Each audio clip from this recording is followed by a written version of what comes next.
नेताजी सुभाष चंद्र बोसની જન્મ જયંતિ પર રાષ્ટ્ર નમન, મહાનુભાવોએ અર્પી ભાવાંજલિ। ભારતીય સ્વતંત્રતા સંગ્રામના અપ્રતિમ નાયક નેતાજી સુભાષચંદ્ર બોઝની જન્મ જયંતિ એટલે કે પરાક્રમ દિવસ નિમિત્તે સમગ્ર દેશમાં શ્રદ્ધાંજલિ અર્પણ કરવામાં આવી રહી છે। રાષ્ટ્રપતિ દ્રૌપદી મુર્મુ, ઉપરાષ્ટ્રપતિ જગદીપ ધનખડ અને પ્રધાનમંત્રી નરેન્દ્ર મોદીએ નવી દિલ્હી ખાતે નેતાજીના અદમ્ય સાહસ અને બલિદાનને યાદ કરી તેમને ભાવપૂર્ણ નમન કર્યા હતા। આ પ્રસંગે દેશભરમાં વિવિધ કાર્યક્રમોનું આયોજન કરવામાં આવ્યું છે, જેમાં નેતાજીના ચલો દિલ્હી અને તુમ મુझे खून दो मैं तुम्हें आजादी दूंगा જેવા પ્રેરણાદાયી નારાઓ દ્વારા યુવા પેઢીને રાષ્ટ્રભક્તિનો સંદેશ આપવામાં આવી રહ્યો છે।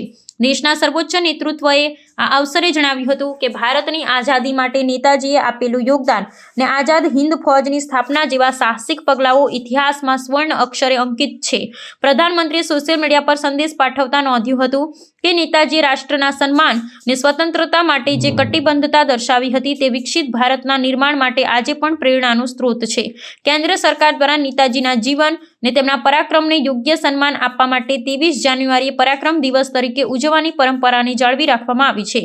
આગામી પેઢીમાં રાષ્ટ્રવાદી મૂલ્યોનું સિંચન થાય તે હેતુથી શાળાઓ અને સરકારી કચેરીઓમાં નેતાજીના જીવન પર આધારિત પ્રદર્શનો અને વ્યાખ્યાનો યોજાયા હતા। આ વર્ષે નેતાજીની જન્મજયંતિની ઉજવણીમાં ડિજિટલ માધ્યમોનો પણ વ્યાપક ઉપયોગ કરવામાં આવ્યો છે, જેના દ્વારા આઝાદ હિન્દ ફૌજના ઇતિહાસ અને નેતાજીના અજ્ઞાત સંઘર્ષોની ગાથા લોકો સુધી પહોંચાડવામાં આવી રહી છે। સંગ્રહાલયોમાં રાખવામાં આવેલી તેમની અંગત વસ્તુઓ અને દસ્તાવેજોને પણ આજે વિશેષ રીતે પ્રદર્શિત કરવામાં આવ્યા છે, જે ભારતીય ઇતિહાસના તેજસ્વી પ્રકરણની યાદ અપાવે છે।